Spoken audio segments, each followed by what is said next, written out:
गोटे कथा शिखिले आज्ञा जो नारी माँ भली आशीर्वाद दे पारे से नारी काल रूपिणी है संहार मध्य करि पारे।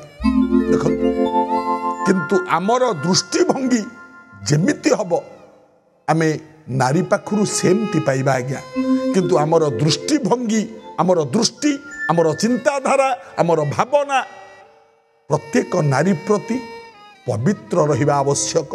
यथा महिषासुर मला ये चंडमुंड मध्य मरिबे शुंभ निशुंभ मरिबे कारण एमानकर दृष्टि रे पवित्रता नथिला अपवित्र थिला। तेणु दृष्टि जदि पवित्र चिंताधारा जदि पवित्र भावना जदि पवित्र ताले नारी मंगलमयी एवं नारी आशीर्वाद देई थाए। ये गोटे कथा मने रखिबा दरकार।